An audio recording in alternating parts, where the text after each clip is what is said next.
Rupert Friday, R-U-P-E-R-T, and Friday, like everybody knows how to spell, I think. Thank you. Good evening, Council. I'm speaking here as a resident tonight. And what the Council is proposing only impacts property owners who will need a variance to build. The rationale for the changes, in my opinion, is doublespeak. It's based on anecdotes and disinformation. The changes are not based on data, and they will permanently change the character of our neighborhoods.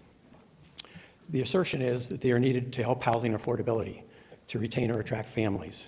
We've heard vague anecdotes that the standards are preventing families from adding a bedroom for their kids to live here or a caretaker for seniors.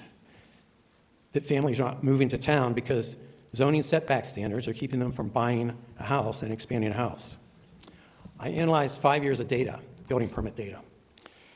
Building permits issued that required a variance from setbacks, lot coverage, and FAR. And you'll have a blue sheet in front of you that has the most recent data. It's more detailed than what was presented in the planning board report because I got the applications for variances and special use permits and had a chance to dig into it in more detail. I can find no data that supports the assertions. Many of the building permits are for tear downs and rebuilds or major expansions of existing houses. There's no evidence that there's any constraint keeping people from building larger houses.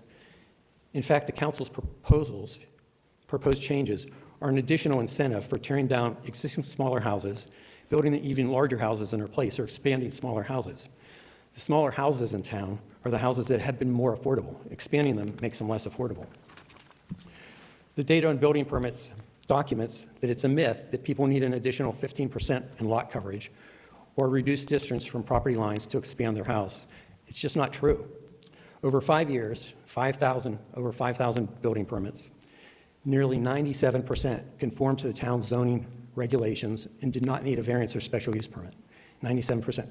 Only 1.6% needed a variance so that they could build closer to property lines or cover more of a lot. Less than 2% of over 5,000 permits. Half of those were for non-residents. More than half were for decks, garages, sheds, pools, hot tubs, and pergolas. So less than 1/2 of 1.6% of building permits that needed a variance or to add living space to a house, and nearly all of those were approved. The ones that weren't approved in most cases were work done in houses without a building permit, done illegally, and really outside the limits of the town zoning ordinance. Nearly 3/4 of the 88 variances over 5 years were for substandard lots.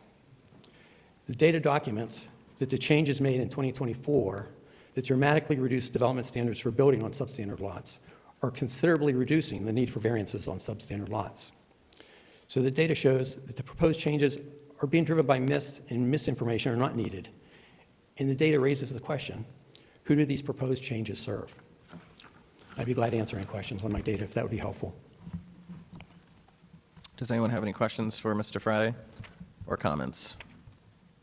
I do want to applaud you again for the very thorough research that you do, and you continue to, even though you're speaking in the capacity of a resident, you continue to show that you've been a tremendous asset to the town. So I thank you for presenting this information to us. I think it's really important to be making decisions based on data and not based on anecdotes. Appreciate it. Thank you.